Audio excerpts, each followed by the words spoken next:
Salutations petit Bob, aujourd'hui j'avais envie de vous faire une petite vidéo pour vous parler d'un artiste que j'apprécie tout particulièrement, et cet artiste il s'agit ni plus ni moins que de Nanar. Alors comment vous dire, Nanar c'est un gars que je suis depuis des années maintenant, et en fait on se suit mutuellement, et il a un style de dessin qui est très particulier et assez reconnaissable que je pourrais qualifier de cartoonesque. Je vais vous mettre 2-3 illustrations histoire que vous voyez un peu à quoi ressemble son style, mais je sais qu'il a été particulièrement influencé par Midam, l'auteur de Kid Paddle, et je pense que ça se voit dans son trait. Et je sais ce que vous pouvez vous dire, pourquoi est-ce que j'ai décidé de vous faire une vidéo pour vous parler de lui là aujourd'hui de manière un peu random. Mais vous inquiétez pas, je vais tout vous dire. Je pense que vous l'avez remarqué, dans le fond, il y a tout plein de cadres avec des illustrations d'artistes dont j'apprécie particulièrement le boulot. Et en fait, un jour j'étais en train de scroller comme ça sur Instagram, et je voyais les posts de Nanar, et je me suis dit, depuis le temps que je le suis, j'ai jamais acheté une de ses illustrations en fait, alors que j'adore son boulot. Et comme j'avais un petit trou à combler, je me suis dit, c'est parfait, je vais pouvoir lui commander un print. Puis après je me suis dit, j'aime tellement son boulot que ça m'aurait pas suffi de juste avoir un print de sa part. Du coup je lui ai envoyé un petit DM comme ça sur Insta pour lui demander si en fait il prenait des commandes personnalisées. Sauf que maintenant qu'il m'a dit oui, la question ça allait être qu'est-ce que j'allais lui demander. Et en fait au fond de moi je savais exactement ce que j'allais lui demander. Et là mes petits Bob, il faut que je vous fasse une petite confidence. Il faut que je vous parle d'un de mes rêves. J'ai un rêve, enfin, on va pas dire vraiment un rêve, c'est plus un goal, un objectif. Et cet objectif, c'est qu'un jour, j'aurai une Volkswagen Beetle, une coccinelle comme on l'appelle en France. Voilà, c'est pas un rêve foufou, mais voilà. Je sais pas, cette voiture, elle a un charme, elle a quelque chose, elle me parle. Peut-être parce que le jour où j'en aurai une, j'espère un petit peu secrètement au fond de moi qu'elle se transformera en Bumblebee. Voilà, je l'ai dit, voilà, qu'est-ce que vous voulez? Bref, un jour, j'aurai une coccinelle, mais j'aurai pas seulement une coccinelle. Moi, je veux acheter une coccinelle qui est totalement flinguée du cul, et je veux la retaper de A à Z. Ah, moi, je veux mettre les mains dans le cambouis, je veux la retaper entièrement, je veux refaire le moteur, je veux apprendre la mécanique, je veux apprendre tous ces trucs-là, voilà. J'y connais rien en bagnole, hein, mais je sais pas. Je me suis fixé ce goal qu'un jour, je retaperai ma coccinelle. Et quoi de mieux pour garder son rêve ou son objectif en tête que de l'avoir constamment sous les yeux tous les jours. Et c'est ainsi que j'ai su ce que j'allais exactement demander à Nanar. Et donc pour ce projet, je lui ai fait une petite liste, un petit cahier des charges comme on dit dans le milieu, histoire de lui répertorier les choses, les éléments que je voulais qui figurent absolument dans le dessin. J'ai listé comme élément qu'il fallait que la scène représente un garage / atelier d'artiste en vue isométrique. Alors ouais voilà, faut qu'on s'arrête dessus. Nanar a fait quelques illustrations en vue isométrique que je trouve absolument incroyables et je voulais absolument que le dessin soit fait dans ce style-là. Donc voilà. Ensuite, moi en train de réparer une Volkswagen une Volkswagen Beetle jaune, la meilleure couleur. Ensuite, je voulais qu'il y ait Optimus Prime dans la compo. Alors, on est fan de Transformers, on l'est pas les gars, hein. Et là, je lui ai laissé carte blanche, soit en version robot géant qui se balade dans la compo, ou soit en version jouet. Ensuite, tout naturellement, il fallait qu'il y ait Bob dans la scène. Et ensuite, je lui ai simplement dit que je lui laissais carte blanche pour la composition en fonction de ce qui l'inspirait pour pouvoir avoir la surprise et pour pouvoir découvrir ça avec vous. Et comme Nanar, en plus, c'est un gars qui est absolument comme ça, il a pris soin d'enregistrer plein de vidéos tout le long du processus de création de son illustration, histoire qu'on puisse partager ça tous ensemble. Et d'ailleurs, qui de mieux que Nanar lui-même pour nous parler de ce fameux dessin? Bah, j'ai dû faire tout un setup, j'ai trois caméras, je sais pas où regarder. Il y a ici, il y a là-bas, il y a là. Ça t'enregistre pour YouTube, c'est ça? Ouais, c'est ça. Bonjour. Bon, comment ça va? Bah ça va et toi? Bah ça va bien. Et déjà avant tout, est-ce que tu as pris plaisir à faire ce dessin? Carrément, non, en vrai j'ai trop aimé, c'était trop cool. Ouais, c'était bien. Je me suis régalé. Je l'ai fait rapidement, sur seulement quelques jours, parce que c'était trop bien. Seulement quelques jours. Non mais je veux dire, ça aurait pu durer, voilà, parce que des fois il y a des dessins qui traînent un peu, quoi. Et là, je prenais plaisir, donc je l'ai fait rapidement. Ouais, bah c'est cool. Bon, on va pas attendre plus longtemps les gars, hein. On va se unboxer ça. Et non, parce qu'il y a un deuxième carton en dessous.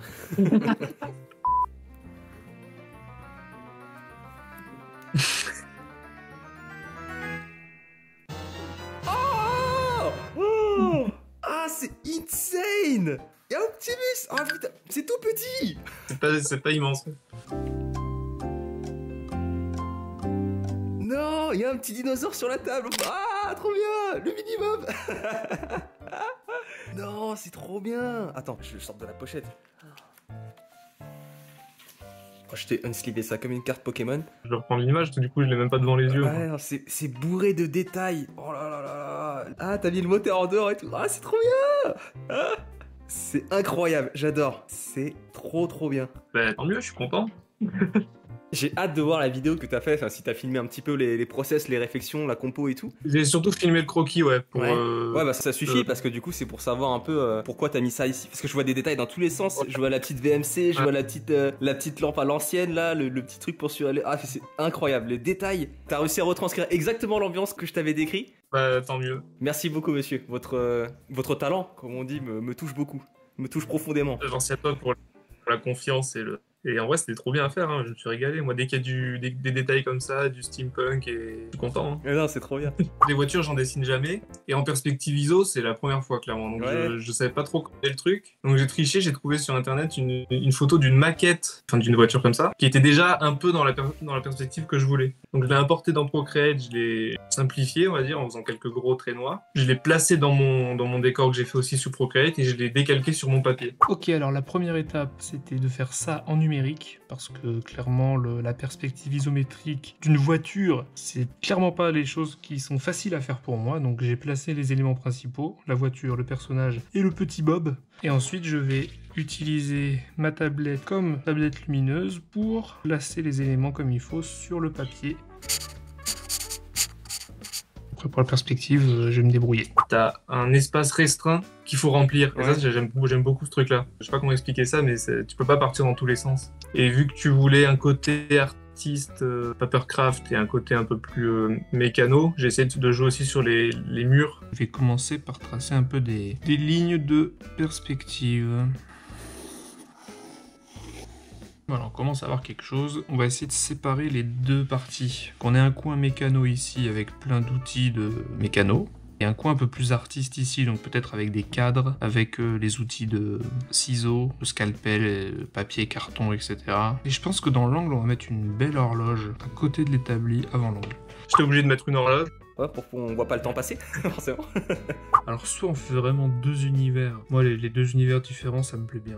Donc pour contraster avec ces lignes horizontales, je pense qu'on va faire des planches de bois verticales. Et ici on fera du métal. Allez zou. Du coup, t'as un mur plus en bois, côté artiste, papercraft, et un côté un peu plus métal. Ça passe un peu les deux univers, quoi. C'est incroyable. Le nombre de détails là, il y a encore d'autres trucs à regarder. Je sens qu'à chaque fois que je vais le regarder, je vais voir d'autres petits trucs. Et pareil, je me suis rendu compte après coup que le moteur était à l'arrière sur ces voitures-là. Super dur à faire un moteur en vrai. En plus en vue ISO. Allez c'est le défi, on va le faire.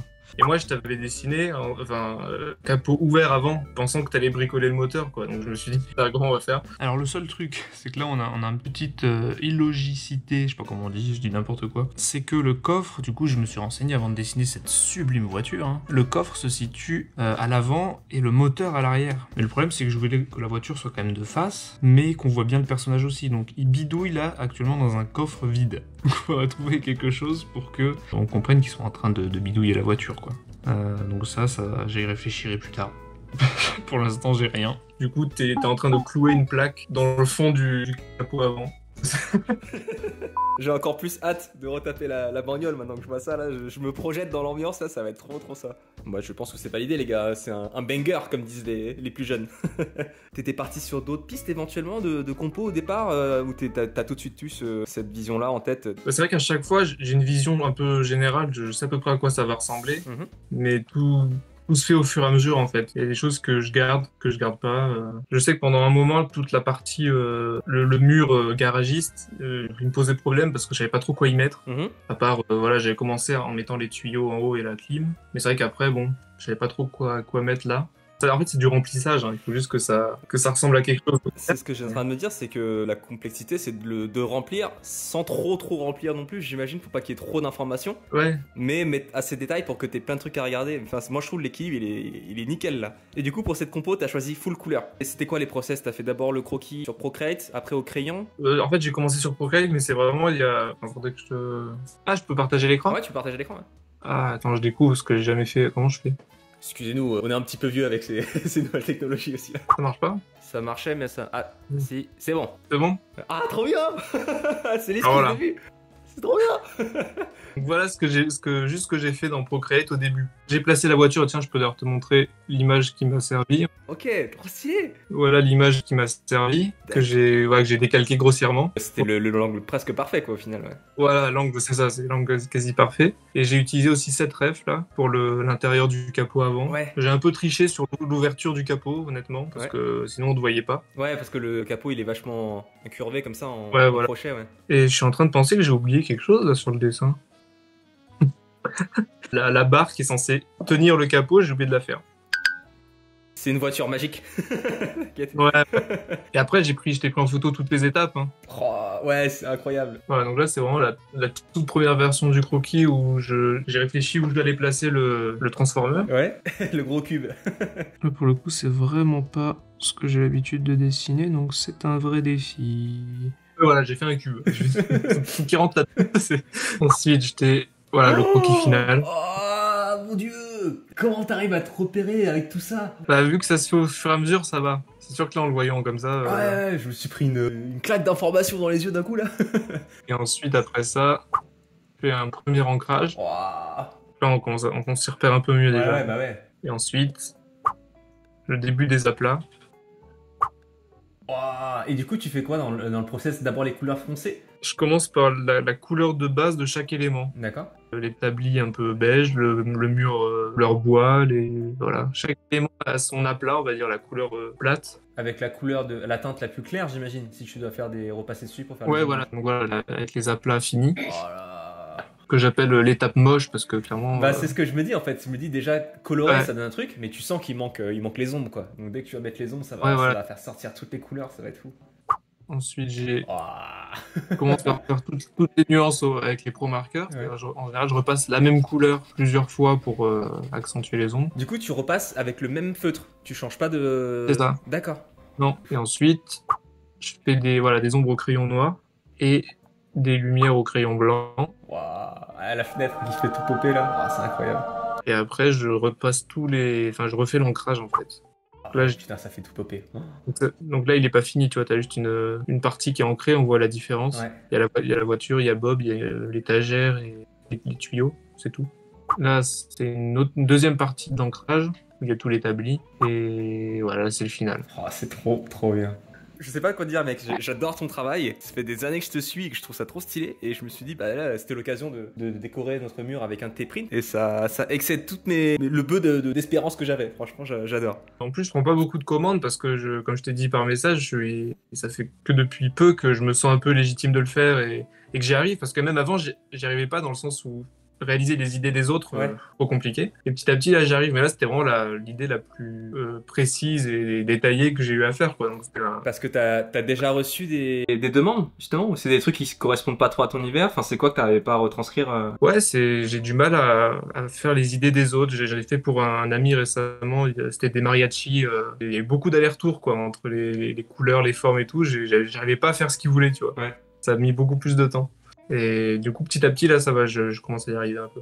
Du coup, là, c'était un sacré exercice pour toi. Je suis content de l'avoir fait, quoi. Bah, c'est ça qui est compliqué, tu vois, quand tu dois faire des commandes d'autres personnes. C'est que soit tu tombes sur des personnes qui ont une idée très précise de ce qu'ils veulent, mais qui ont du mal à le retranscrire. Et du coup, toi, ce que toi t'imagines, c'est pas du tout ce que lui il visualise. Et c'est ça. Et là, je trouve ça cool, c'est au contraire. Moi, j'aime bien laisser carte blanche à l'artiste. Tu vois, juste tu lui donnes 2-3 lignes directives histoire qu'il sache vers où s'orienter, pas qu'il ait une page blanche totale. Et après, tu le laisses exprimer, quoi. C'est sa vision, c'est lui qui incorpore les trucs. Et c'est ça où je trouve qui est bien, c'est de laisser les gens s'exprimer. Et ça crée une œuvre qui est trop cool, quoi. C'est un peu un mélange d'idées, quoi. Parce que moi, par exemple, si j'avais fait ce dessin seul, j'aurais pas mis le Transformer. Ça aurait sûrement pas été une voiture, ça aurait peut-être été autre chose. Ouais, bah oui. Du coup, ça fait un mélange d'idées sympas. Et du coup, dis-nous en plus un peu sur toi, là, où est-ce que les gens peuvent te retrouver? Je mettrai tous les liens dans la description, hein, comme d'habitude. T'as un compte Insta, t'es sur YouTube également? Ouais, c'est pas trop actif sur YouTube, mais de temps en temps, il y a un truc qui pop. Ça arrive. Non, c'est surtout sur Insta, ouais. Et c'est passé quoi, du coup, sur Instagram? Parce qu'il t'est arrivé d'aventures incroyables. Ouais, bah, j'ai été piraté, clairement. J'ai aucune idée de comment, mais plus accès à mon compte. Et je reçois un message WhatsApp dans la foulée où, clairement, on me demande des sous pour récupérer mon compte. Oh, alors, rançon, carrément. Il m'a pas donné de montant, le gars, mais non. J'ai pas envie de jouer à ce jeu-là. Et je me suis dit, bon, ça fait mal, mais repartir à zéro, c'est peut-être un mal pour un bien. Parce que c'est sûr qu'avec, j'avais 10 000 abonnés, mais j'en avais 300 actifs, quoi. Donc, je me suis dit, bon, allez, on repart à zéro. Ça fait 7 ans de posts qui disparaissent et tout, ça fait un peu mal. Au-delà du nombre d'abonnés, c'est surtout ça, c'est d'avoir une traçabilité de toutes tes années et tout ton taf, quoi. Voilà, c'est ça. Je me suis dit, bon, bah, c'est parti, on repart à zéro. Rien, et même le nom d'utilisateur a changé, je me souviens même plus ce que c'est. Ah oui, il a supprimé tes posts, le bâtard. Ah putain. Ah oui, il n'y a plus rien. Si j'avais donné l'argent, peut-être que j'aurais tout récupéré, mais... Si t'avais rendu l'argent. Rendu l'argent, ouais. Bah écoute, monsieur Nanar, encore un gros merci pour cet incroyable dessin. Franchement, je suis sur les fesses. Tu as du talent, j'aimerais avoir ton talent. C'est un vrai plus d'avoir ta réaction, parce que de faire un dessin pour quelqu'un d'autre et de ne pas savoir comment... Juste d'avoir un message écrit, bon, c'est sympa. Mais... Bah je vais pas te déranger plus longtemps, encore un gros merci. Passe une bonne journée, et puis bah à bientôt sur les réseaux. On reste en contact. Ça marche. Bon allez, des bisous. Ciao. Ciao. Et donc voilà mes petits bobs, je pense que ça s'est vu dans la vidéo, mais je suis absolument incroyablement content de ce dessin. J'ai pas les mots en fait, ce dessin est vraiment incroyable. Il a vraiment réussi à capturer exactement l'ambiance que je lui avais demandé, et putain, je suis trop fier quoi. J'ai une œuvre unique d'un artiste c'est trop beau quoi. Enfin bref, encore une fois, un grand merci à toi Nathan pour ce magnifique dessin, cette magnifique illustration. J'espère que t'as pris autant de plaisir à la réaliser que moi je vais avoir à la contempler tous les jours sur mon mur. Grâce à ça, désormais, j'ai un rappel constant de mon objectif, de mon rêve sur le court, moyen, long terme, qu'un jour, j'espère qu'on va pouvoir réaliser. Enfin, quand même, j'espère. Non, qu'on va réaliser. Et vous inquiétez pas, les gars, le jour où ça arrivera, on va tout filmer, on va tout documenter pour voir à quel point je vais galérer ma race. Honnêtement, je vais m'empresser d'aller accrocher ça sur le mur et naturellement, vous allez pouvoir retrouver dans la barre de description tous les liens qui vont vous renvoyer vers les pages de Nathan. Et puis bah, je compte sur vous les gars pour lui envoyer plein d'amour, liker sa page, lui commander plein de dessins, lui dévaliser sa boutique et lui raser son stock. Enfin bref, je veux qu'il soit sec le bouguet. Et donc voilà, c'était une vidéo qui sort un peu de ce qu'on fait d'ordinaire sur cette chaîne afin de vous présenter le travail d'un artiste dont j'apprécie particulièrement le talent, le talent comme on dit. J'espère que la vidéo vous aura plu, n'hésitez pas à me dire ça en commentaire. Et puis en attendant, on se retrouve très prochainement pour un nouvel atelier. Allez, ciao ciao. Deuxième chose, voilà, il y a trop de choses à penser, je me rends compte que penser à voix haute, c'est vraiment la première fois que je le fais. D'ailleurs, je sais pas si c'est utile, tout ce que je dis là, ça sera sûrement pas utilisé pour ta vidéo. Mais... Ok, à suivre.